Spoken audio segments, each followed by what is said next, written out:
Hi, it's Michelle Ruya from the Strand, and I want to invite you to come and sit and knit with me for a little while. I'm busy doing the Moyoto t-shirt. It's a free pattern. Can't remember where I found it. Probably on Ravelry. I'm doing it with Naughty Habits yarn. It was the Lavender and Sage quarter box. Can't remember which quarter it was. It is a single fingering superwash 100% merino yarn, and it came with these two 50 grams and the 100-gram skin. It came like this. The pattern is calling for double knit, so that is why I'm combining the green and the purple together to do the shoulder piece that looks like this. This is where I was last when I had the podcast this weekend. So it's a quick knit, if you can see. The stitch marker is from Heart and Hegel. I always have to think to say it properly.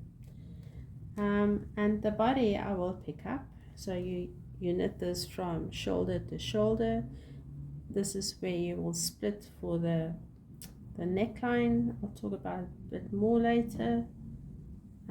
And then you pick up the stitches all around for the body. So I will use this one and combine it with this one. In the podcast I mentioned I've got a grey with green and purple in it. So this is the one. It will make the body a bit darker, not that bright, but still the colors will come through, and I think it will be okay. It's just for me. It's just for fun.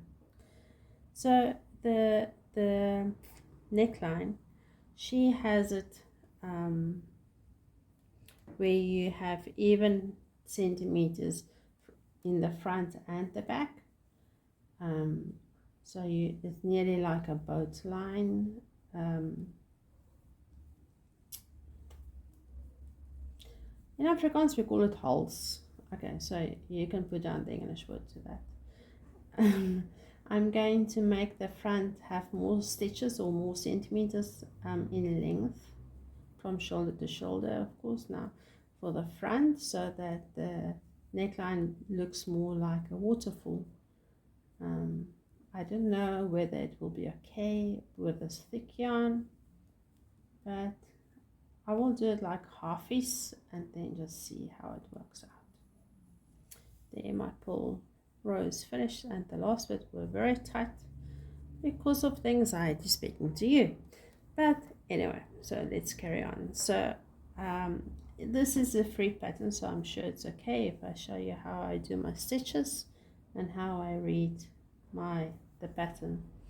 So the middle of the repeats are these ones. Can you see the stitch line? I hope you can. Let's see.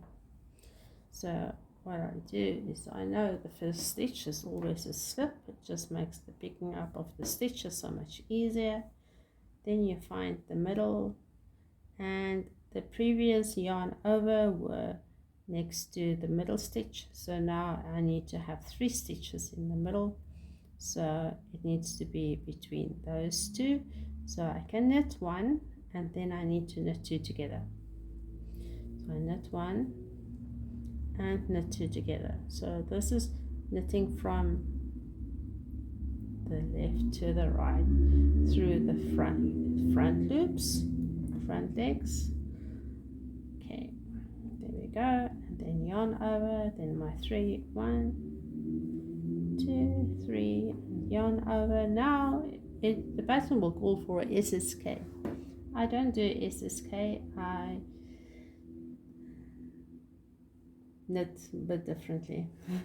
So I used to knit through the back loops always, until I've started to do garments in the round, and I saw, oh my word, it's doing a spiral effect. So I stopped that, and when I knit in the round, I knit through the front loop like that, just like you do. But when I do a flat piece like this, I knit through the back loop. So I go yarn over, and it's SSK, but if I knit the two together through the back loop, it's the same than what you would do with the SSK. Okay, so now let's see. So there's my middle stitch, my previous yarn over, my two together. So because it needs to face the right, I do a knit two together, normal, like you would do two through the front loops. I told you that row was too tight. There we go. Then it's a yarn over, knit three, one. You see I do it through the back loop. 1, 2, 3. Yarn over, SSK, knitting two together through